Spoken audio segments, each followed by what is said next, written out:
हरियाणा पंजाब के इस खास बुलेटिन में आप सभी का स्वागत। मैं आपके साथ अब्दुल नबी हसन हूं और बुलेटिन की शुरुआत कर लेते हैं।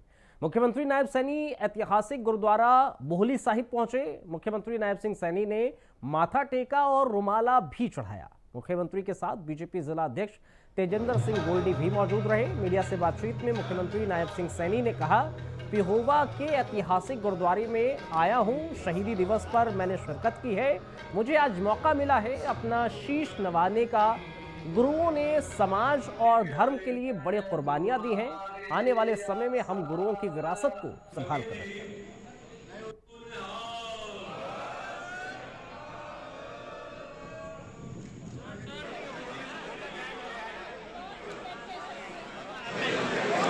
प्रभावित ऐतिहासिक गुरुद्वारे भी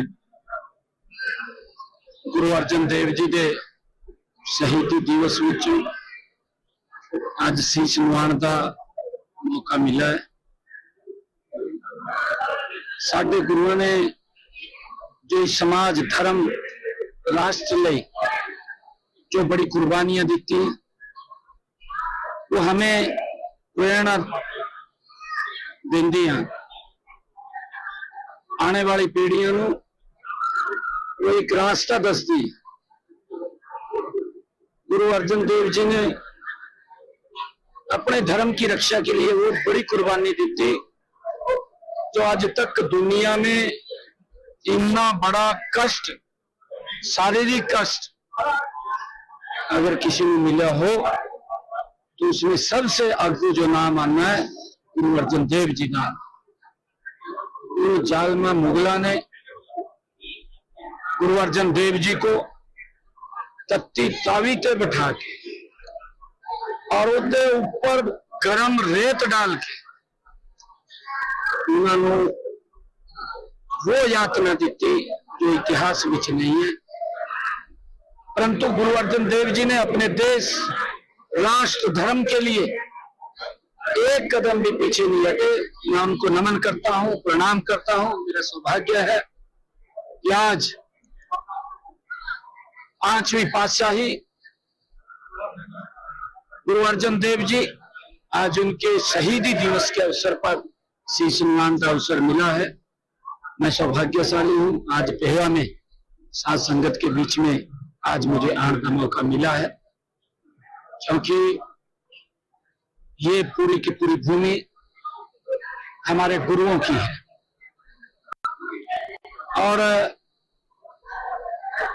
आज मुझे ये भी खुशी है कि आज हमारे श्री अरूट जी महाराज, उन्होंने भी आज जयंती का दिन है। उन्होंने सिख और हिंदू भाईचारे ਨੂੰ ਇੱਕ ਕਰਨ ਲਈ, उसਨੂੰ मजबूत करने ਲਈ अपनी बड़ी भूमिका उन्होंने की है। हमने हरियाणा सरकार में गुरुओं की उन शिक्षाओं को आगे बढ़ाने के लिए लगातार काम कर रही है। गुरु नानक देव जी जिस पवित्र भूमि सिरसा के चिल्ला साहब में वो 40 दिन रह करके उन्होंने तपस्या की, समाज को जिन्होंने एक रास्ता दिखाया है, उस पवित्र भूमि को भी, वो 70 कनाल भूमि थी, वो चिल्ला साहिब गुरुद्वारे के नाम करने का कार्य हमने किया है। वीर श्रोमणी महाराणा प्रताप की जयंती को बड़े ही धूमधाम से मनाया गया। इसमें सर्व समाज की भागीदारी रही। जिला करनाल के गांव सालवन में आयोजित राज्य स्तरीय समारोह में मुख्यमंत्री नायब सिंह सैनी ने बतौर मुख्य अतिथि शिरकत की। उन्होंने महाराणा प्रताप को नमन करते हुए कहा, केवल योद्धा ही नहीं बल्कि स्वाभिमान, शौर्य और बलिदान के जीवंत प्रतीक है। युवाओं को उनके जीवन से प्रेरणा लेकर राष्ट्र निर्माण में अपना योगदान देना चाहिए। मुख्यमंत्री ने सालवन गांव में प्राथमिक स्वास्थ्य केंद्र का नाम मोहन सिंह के नाम पर करने की घोषणा की। धूमधाम से महाराणा प्रताप की जयंती मनाई गई। और अपनी संस्कृति की रक्षा करने के लिए अपना जीवन लगा देने वाले मां भारती के वीर सपूत महाराणा प्रताप जी की जयंती के अवसर पर आने का यहाँ सालवन में मुझे अवसर मिला है।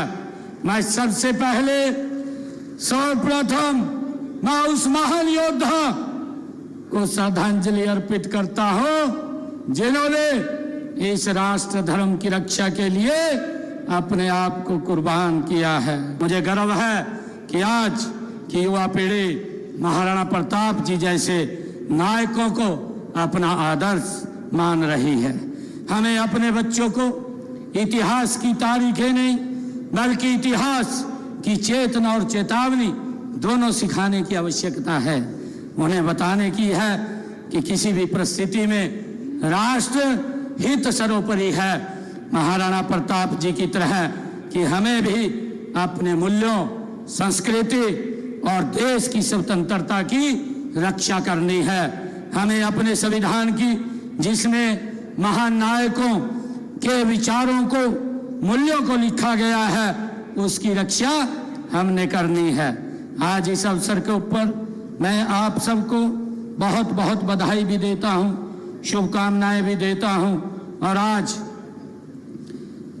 महाराणा प्रताप जी की जयंती के अवसर पर हमारे विधायक महोदय जी ने मांग पत्र रखा है और हमारे समाज के प्रधान जी ने भी एक मांग पत्र मुझे दिया है और हमारे पंचायत की तरफ से भी मांग पत्र आया है।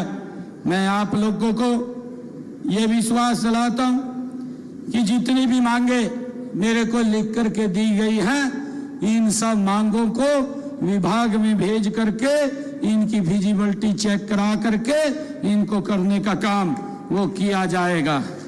मुझे खुशी है आज जब मैं सालवन में आया हूँ, सालवन में मेरे को कहा गया कि असंध में एक HSVP का सेक्टर काटा जाए। हमारे विधायक जी ने इसकी मांग की है, इसकी भी फिजिबिलिटी चेक करवा करके वहां पर सेक्टर का निर्माण करवाया जाएगा। सालवन गांव में प्राथमिक स्वास्थ्य केंद्र का नाम मोहन सिंह मुंडाड़ जी के नाम से मैं करने की घोषणा करता हूं। गांव सालवन के बीच से निकल रही ड्रेन को, जो हमारे विधायक जी ने बड़ी मांग रखी है कि उसको पक्का करने का काम किया जाए, इसकी भी विजिबिलिटी चेक करा करके पक्का करवाने का काम ये हम करेंगे, इसकी भी मैं घोषणा करता हूं। विधायक जी ने एक और कहा, असंध में महाराणा प्रताप धर्मशाला बनवाने के लिए मैं 21 लाख रुपए देने की घोषणा करता हूं। यदि ग्राम पंचायत सालवन जमीन उपलब्ध कराती है तो एक खेल स्टेडियम का निर्माण करने की भी मैं घोषणा करता हूं। असंध विधानसभा के लिए, क्योंकि आज ऐसे महान व्यक्तित्व की जयंती के ऊपर हम एकत्र आए हैं, असंध विधानसभा क्षेत्र की 54 सड़कें जो 186 किलोमीटर बैठती हैं, उनके लिए 88 करोड़ रुपया स्पेशल रिपेयर के लिए मैं देता हूं। ये जुलाई तक इस काम को पूरा कर लिया जाएगा। हमारे इसी असंध विधानसभा की 16 सड़कें जिनकी स्पेशल रिपेयर की बात कही गई है, जो 91.49 किलोमीटर की है, उनको भी जुलाई तक पूरा कर लिया जाएगा, उनकी भी स्पेशल रिपेयर की जाएगी। और 41 सड़कें और हैं जो 123 किलोमीटर की है, उन सब की रख रखाव के लिए, क्योंकि वो अभी एजेंसी के अधीन है, उसके तहत उनको ठीक करवाया जाएगा। करनाल से असंध जींद सड़क को 4 लेन करने, जो आदरणीय विधायक जी ने कहा है, करनाल असंध रोड गांव जुंडला व जलमाना में बाईपास के कार्य को भारत सरकार को भेज करके इसको भी जल्द पूरा करवाया जाएगा। भारत और पाकिस्तान के बीच तनावपूर्ण स्थिति को देखते हुए एक बार फिर पंजाब के सभी जिलों में कल ब्लैकआउट करके मॉक ड्रिल कराई जाएगी। दरअसल होशियारपुर के डिप्टी कमिश्नर आशिका जैन ने लोगों से अपील करते हुए कहा है, भारत सरकार और राज्य सरकार के दिशा निर्देश पर लोगों की सुरक्षा के लिए एक बार फिर से पूरे जिले में ब्लैकआउट करके मॉक ड्रिल कराई जाएगी। इस मॉक ड्रिल के चलते आपातकालीन स्थिति में लोगों को किस तरह से रहना है उसकी जानकारी दी जाएगी। डिप्टी कमिश्नर के जरिए लोगों से पैनिक न होने की अपील की गई है। शुरू हो रही हैं। सब तो पहला ਜ਼ਿਲ੍ਹਾ ਪ੍ਰਸ਼ਾਸਨ ਵੱਲੋਂ ਮੈਂ ਸਾਰੇ ਹੁਸ਼ਿਆਰਪੁਰ ਨਿਵਾਸੀਆਂ ਦਾ ਦਿਲੋਂ ਧੰਨਵਾਦ ਕਰਦੀ ਹਾਂ ਕਿ ਤੁਸੀਂ ਹਮੇਸ਼ਾ ਹੀ ਜ਼ਿਲ੍ਹਾ ਪ੍ਰਸ਼ਾਸਨ ਦੇ ਹਰ ਕਾਰਜ ਦੇ ਵਿੱਚ ਪੂਰਾ ਸਹਿਯੋਗ ਆਪਦੇ ਵੱਲੋਂ ਦਿੰਦੇ ਹੋ। ਖਾਸ ਤੌਰ ਤੇ ਸਾਡੀ ਸਿਵਲ ਸੁਸਾਇਟੀ ਆਰਗੇਨਾਈਜੇਸ਼ਨਸ NGOs ਬਹੁਤ ਸਾਰੀਆਂ ਸੰਸਥਾਵਾਂ ਵੱਲੋਂ ਸਵੈਚਿਕ ਤੌਰ ਤੇ ਸਾਨੂੰ ਬਹੁਤ ਸਪੋਰਟ ਮਿਲਦੀ ਹੈ, ਜਿਹਦੇ ਕਰਕੇ ਅਸੀਂ ਆਪਣੇ ਕਾਰਜ ਹੋਰ ਵਧੀਆ ਤਰੀਕੇ ਨਾਲ ਲੋਕਾਂ ਤੱਕ ਪਹੁੰਚਾ ਸਕਦੇ। ਹੁਣ ਸਾਨੂੰ ਭਾਰਤ ਸਰਕਾਰ ਅਤੇ ਪੰਜਾਬ ਸਰਕਾਰ ਸਿਵਲ ਡਿਫੈਂਸ ਹੈੱਡਕੁਆਰਟਰ ਵੱਲੋਂ ਪ੍ਰਾਪਤ ਨਿਰਦੇਸ਼ਾਂ ਅਨੁਸਾਰ ਅਸੀਂ ਕੱਲ 31 ਮਈ 2025 ਨੂੰ ਇੱਕ ਹੋਰ ਮੌਕ ਡਰਿਲ ਐਕਸਰਸਾਈਜ਼ ਸਾਡੇ ਦੇਸ਼, ਸੂਬੇ ਔਰ ਸ਼ਹਿਰ ਦੀ ਸੁਰੱਖਿਆ ਲਈ, ਸਾਡੇ ਲੋਕਾਂ ਦੀ ਸੁਰੱਖਿਆ ਲਈ, ਸਿਵਲ ਡਿਫੈਂਸ ਦੀ ਤਿਆਰੀ ਨੂੰ ਹੋਰ ਮਜ਼ਬੂਤ ਕਰਨ ਲਈ ਇੱਕ ਹੋਰ ਮੌਕ ਡਰਿਲ ਕਰਾਉਣ ਜਾ ਰਹੇ ਹਾਂ। ਮੈਂ ਤੁਹਾਨੂੰ ਸਾਰਿਆਂ ਨੂੰ ਇਸ ਮੈਸੇਜ ਰਾਹੀਂ, ਸਾਡੇ ਮੀਡੀਆ ਕਰਮੀਆਂ ਰਾਹੀਂ ਇਹ ਸੁਨੇਹਾ ਦੇਣਾ ਚਾਹ ਰਹੀ ਹਾਂ ਕਿ ਇੱਕ ਸਿਰਫ ਮੌਕ ਡਰਿਲ ਦੀ ਐਕਸਰਸਾਈਜ਼ ਹੈ। ਕੋਈ ਇਸ ਨੂੰ ਲੈ ਕੇ ਕਿਸੇ ਤਰ੍ਹਾਂ ਦੀ ਅਫਵਾਹਾਂ ਨਾ ਫੈਲਾਈਆਂ ਜਾਣ, ਨਾ ਸਮਝੀਆਂ ਜਾਣ। ਮੌਕ ਡਰਿਲ ਦਾ ਨਾਂ ਹੀ ਮੌਕ ਤਾਂ ਕਰਕੇ ਹੁੰਦਾ ਹੈ ਕਿ ਇੱਕ ਪ੍ਰੈਕਟਿਸ ਐਕਸਰਸਾਈਜ਼ ਹੈ, ਤਾਂ ਕਿ ਆਪਣੇ ਸਾਰੀ ਏਜੰਸੀਜ਼ ਜਿਵੇਂ ਕਿ civil defence, fire department, police ਵਿਭਾਗ, ਸਾਡੇ ਲੋਕ ਵॉलंटियर्स, ਮੈਡੀਕਲ ਵਿਭਾਗ ਸਾਰੇ ਮੁਸ਼ਤੈਦ ਰਹਿਣ, ਤਾਂ ਕਿ ਕਿਸੇ ਵੀ ਸਮੱਸਿਆ ਦੇ ਦਿਨ ਜਾਂ ਕਿਸੇ ਵੀ ਲੋਡ ਪੈਣ ਤੇ ਉਹ ਪੂਰੀ ਤਰ੍ਹਾਂ ਅੱਗੇ ਆ ਕੇ प्रिपेयर्डनेस ਦੀ अवस्था ਦੇ ਵਿੱਚ ਆਪਦਾ योगदान पा सके। खबर यमुनानगर से है। यहाँ यूरिया खाद को माफिया ने खाकी के साथ मारपीट करके गोदाम को ही लूट लिया। इसके बाद पुलिस हरकत में आई। पुलिस ने 8 लोगों को गिरफ्तार किया। हालांकि इनका CCTV फुटेज सामने आया। दरअसल यमुनानगर में इन दिनों खाद को लेकर माफिया खाद लूटने का काम कर रहे हैं, क्योंकि ये खाद ब्लैक में प्लाईवुड फैक्ट्री में धड़ल्ले से भेजी जा रही है। सीरियस घटना जो है गांव ताजकपुर, जहां एक गोडाउन में जो यूरिया के बैग्स थे वो सील करके गोडाउन में गार्ड भी लगा रखी थी। होमगार्ड के जवान भी वहां डिप्यूट थे। तो उस होमगार्ड के जवान को बंधक बना के करीब 15 व्यक्तियों ने जो है डकैती का ऑफेंस किया और वहां से 120 कट्टे यूरिया जो है लूट के वो लेके गए। तो इस मामले की गंभीरता को देखते हुए इसकी इन्वेस्टिगेशन CIA 2 को सौंपी गई थी, क्योंकि एक सीरियस ऑफेंस था और काफ़ी मेहनत करके इसमें जो है अब जो मुख्य आरोपी है इसमें नफीस, ये रहने वाला है टोडरपुर का। तो मेन कॉन्स्पिरेटर यही था। बाकी लड़के इकट्ठे करने सारा जो भी इसमें कुल 15 व्यक्ति आइडेंटिफाई हो चुके हैं, जिसमें से 8 एक्यूज्ड अभी अरेस्ट किए हैं। और इस ऑफेंस के दौरान इन्होंने जो गाड़ियाँ यूज़ की थी, जिसमें एक ट्रैक्टर ट्रॉली थी, एक पिकअप गाड़ी थी, वो भी इसमें रिकवर की गई हैं। और अभी इनको जो है अरेस्ट 8 जनों को कर लिया। इनको कोर्ट में पेश करके पुलिस रिमांड इनकी ली जाएगी। आइंदा और गहनता से पूछताछ की जाएगी। और जो लूट किया हुआ जो सामान है उसे बरामद भी किया जाएगा। जो इसके पहले भी क्रिमिनल रिकॉर्ड है नफीस का, और बाकियों का हम एक बार वेरीफाई कर रहे हैं क्रिमिनल रिकॉर्ड है कि नहीं। इसमें काफ़ी लोग ऐसे हैं जिनका ऑलरेडी क्रिमिनल रिकॉर्ड है। सर, मालिक की भूमिका है इसमें? मालिक कौन सा? जिसका गोडाउन है। अभी तक तो ऐसी कोई बात नहीं आ रही। अभी तो जस्ट अरेस्ट हुए हैं। अभी इनको पुलिस रिमांड पे और गहनता से पूछताछ की गई। जिसका भी रोल होगा उसके विरुद्ध सख्त कार्रवाई की जाएगी। तो सर, कहते हो कि जो यूरिया है इसकी काफ़ी शॉर्टेज हो रही थी पिछले 15-20 दिन से, और यही यूरिया काफ़ी जगह यूज़ होता है, जैसे गम की।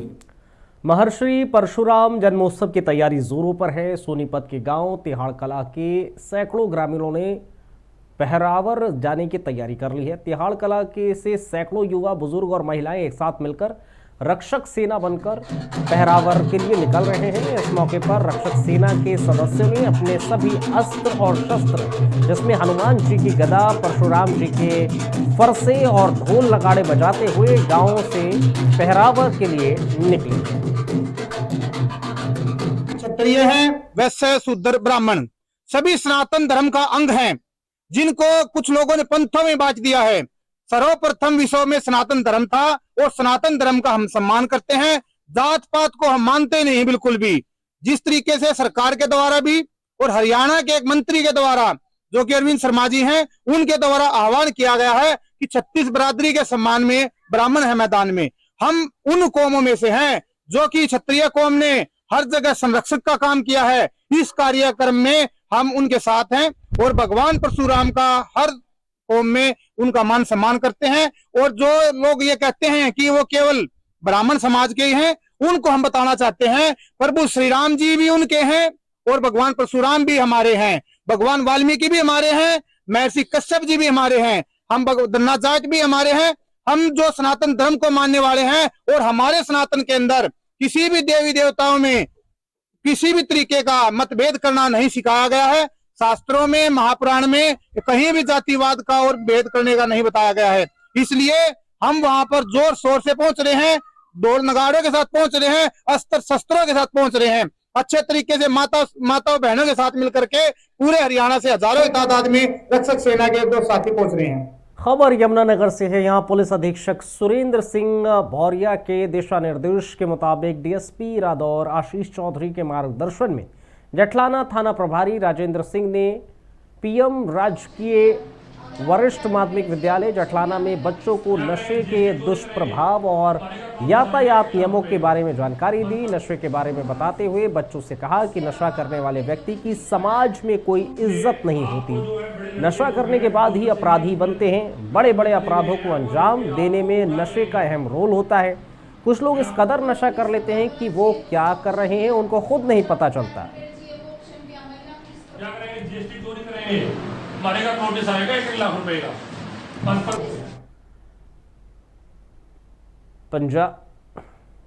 पंजाब सरकार के द्वारा चलाई जा रही मुहिम युद्ध नशे के विरुद्ध के तहत स्पेशल डीजीपी रेलवे द्वारा जारी हिदायतों के मुताबिक पंजाब राज्य के रेलवे स्टेशन पर ज्यादा से ज्यादा चेकिंग की जा रही है। इसी दौरान ASI Parvinder Singh CIA-2 GRP Punjab police party के साथ चेकिंग के सिलसिले में रेलवे स्टेशन राजपुरा के प्लेटफॉर्म नंबर 1 पर मौजूद रहे। चेकिंग के दौरान एक नशा तस्कर को 500 ग्राम मादक पदार्थ के साथ गिरफ्तार किया गया। फिलहाल पुलिस आगे की कार्रवाई कर रही है। युद्ध नशा विरुद्ध अधीन चलाई जा रही मुहिम तहत स्पैशल डीजीपी रेलवेज ਵੱਲੋਂ ਵੱਧ ਤੋਂ ਵੱਧ ਚੈਕਿੰਗ ਕਰਨ ਦੀਆਂ ਹਦਾਇਤਾਂ ਹੋਈਆਂ ਹਨ। ਉਹਨਾਂ ਹਦਾਇਤਾਂ ਅਨੁਸਾਰ ਹੀ ਪੰਜਾਬ ਦੇ ਸਟੇਟ ਦੇ ਰੇਲਵੇ ਸਟੇਸ਼ਨ ਪਰ ਵੱਧ ਤੋਂ ਵੱਧ ਚੈਕਿੰਗ ਕੀਤੀ ਜਾ ਰਹੀ ਹੈ। ਇਸੇ ਦੌਰਾਨ ਮਿਤੀ 28/5 ਨੂੰ ASI Parminder Singh CIA GRP Punjab ਸਮੇਤ ਪੁਲਿਸ ਪਾਰਟੀ ਬਾਵਰਦੀ ਚੈਕਿੰਗ ਦੇ ਸੰਬੰਧ ਵਿੱਚ ਰੇਲਵੇ ਸਟੇਸ਼ਨ ਰਾਜਪੁਰਾ ਤੇ ਹਾਜ਼ਰ ਸੀ। ਇਸੇ ਦੌਰਾਨ ਚੈਕਿੰਗ ਵਿੱਚ ਹਰੀਸ਼ ਕੁਮਾਰ ਪੁੱਤਰ ਪ੍ਰੇਮਰਾਜ तो 500 ग्राम अफीम बरामद हुई है, जिस पर मुकदमा नंबर 13 मिति 28/5/2025 अधीन धारा 18/85 दर्ज रजिस्टर किया गया है ते दोषी नूं पेश अदालत करके पुलिस रिमांड लैके अगली तफ्तीश अमल विच लिआंदी जावेगी। ये हजे रिमांड विच जो मिल गया जी, फिर सारा क्लीयर होएगा कित्थों लिया सी ते कित्थे सप्लाई करना सी। नहीं, वो हजे अगे आएगा जी इन्वेस्टिगेशन दे विच। हाँ जी, फिलहाल ये राजपुरे रह रहे सी जी, पक्का एड्रैस ਇਹਦਾ ਗੁਰਦਾਸਪੁਰ ਦਾ ਹੈ ਤੇ ਬਾਕੀ ਫਿਰ ਤਫਤੀਸ਼ ਦੇ ਦੌਰਾਨ ਪਤਾ ਲੱਗੇਗਾ। ਇਹ ਇਕੱਲਾ ਸੀ ਜੀ। ਉਮਰ ਕੀ ਲੱਗਦਾ ਖਾਰਦਾ ਆਪਦੀ ਸੀ ਜਾਂ ਵੇਚਣ ਵਾਸਤੇ? ਨਹੀਂ, ਇਹ ਵੇਚਣ ਵਾਸਤੇ ਲੈ ਕੇ ਆਇਆ ਸੀ ਜੀ। ਮੁੱਢਲੀ ਤਾਂ ਜਾਂਚ ਤੋਂ ਇਹ ਸਾਹਮਣੇ ਆਇਆ ਤੇ ਬਾਕੀ ਜਿਹਨੂੰ ਸਪਲਾਈ ਕਰਨੀ ਸੀ ਅੱਗੇ ਕਿੱਥੇ ਦੇਣੀ ਸੀ ਉਹ ਅੱਗੇ ਸਾਹਮਣੇ ਆਏਗਾ। ਉਮਰ ਕਿੰਨੀ ਦੱਸੀ ਹੈ? ਉਮਰ ਇਹਦੀ 36 ਸਾਲ है जी करीब। खबर कुरुक्षेत्र से है, जहां सरस्वती हेरिटेज बोर्ड के डिप्टी चेयरमैन धूमन सिंह ने महाभारत कालीन बलराम की सरस्वती यात्रा के पहले चरण का कार्य का शुभारंभ किया। इसके माध्यम से कुरुभूमि कुरुक्षेत्र में सरस्वती नदी के ऊपर जब महाभारत का युद्ध हुआ तब बलराम भगवान कृष्ण के बड़े भाई ने युद्ध में हिस्सा न लेकर सरस्वती की यात्रा द्वारका से लेकर आदि बद्री तक की थी। इसका वर्णन महाभारत के वनप्रग शैल्य में भी है और कई अन्य ग्रंथों में इसका कहा जाता है, वर्णन है। आज बहुत सालों से हमारी इच्छा थी, पीछे जब पिछली गवर्नमेंट थी माननीय मनोहर लाल जी की, हमसे ये अप्रूव करवा लिया था कि जो पद यात्रा बलराम जी ने महाभारत के युद्ध के समय द्वारका से लेकर आदि बद्री तक की थी, हम उसको कैसे रिजर्वनेट करें, नंबर 1 बात। दूसरा, सरस्वती इस क्षेत्र में बीच बीच में टूटती रहती थी, उसको कैसे मजबूत किया जाए। तो एक तरफ से हम लगभग ऊंचा चांदना से लेकर पीपली तक फर्स्ट फेज में एक साइड की हम पटड़ी बना रहे हैं और इसके पटड़ी के बनाने के बाद क्या होगा कि हम कम से कम जहाँ महाभारत के समय भगवान श्री कृष्ण जी ने गीता का उपदेश दिया और सरस्वती तीर्थ पेहवा में जहाँ 5 प्रदेश के लोग आते हैं जिन्होंने परिक्रमा करनी होती है आदि बद्री तक, उनके लिए कोई स्थान नहीं था, कोई जगह नहीं थी। हम पेहवा से लेकर आदि बद्री तक, ना केवल पेहवा तक बल्कि हमने तो आगे पोलर तक का हमने कार्यक्रम बनाया हुआ है, वो भी हमारा काम चल रहा है। लेकिन आज ये जो हमने शुभारंभ किया है, ये इस बात का शुभारंभ है कि हम इस एक साइड की पटड़ी को बना रहे हैं लगभग ऊंचा चांदना तक, और उसके बाद फिर हम नेक्स्ट फेज में ले जाएंगे हम आदि बद्री तक। और दूसरा इसका मुख्य उद्देश्य इस प्रोजेक्ट का है, लगभग ये 63 से 65 किलोमीटर है। ये आप देख सकते हैं कितनी, मतलब हम इसको एक तरह से स्ट्रेंथ भी कर रहे हैं। जहां जहां टूटती थी, पिछले सीजन में बहुत जगह टूटी सरस्वती, पानी इसमें बहुत आता है, सारी नदियां सरस्वती में आकर मिलती हैं। सरस्वती की कंटूरिंग इतनी जबरदस्त है कि कोई भी नदी, चाहे टांगरी है, चौतंग है, ऊपर इसके बाद अपना मारकंडा है, जितनी नदियां हैं सारी सरस्वती में आकर मिलती हैं। कि उस पानी को हम कैसे सहेज लें और किसानों को नुकसान होने के बजाय उसका फायदा हो, इसके लिए आज हमने ये प्रोजेक्ट शुरू किया। सीजन से पहले, हमारा बरसाती सीजन से पहले ये काम कंप्लीट करने का है, ताकि किसानों को राहत मिले। जो नदी टूटती थी सीजन में, उससे राहत मिले। और अब किसान इस मामले में बहुत खुश भी हैं। मैंने काफ़ी यहाँ पर लोग आए हैं जिन्होंने मुझे बताया भी है।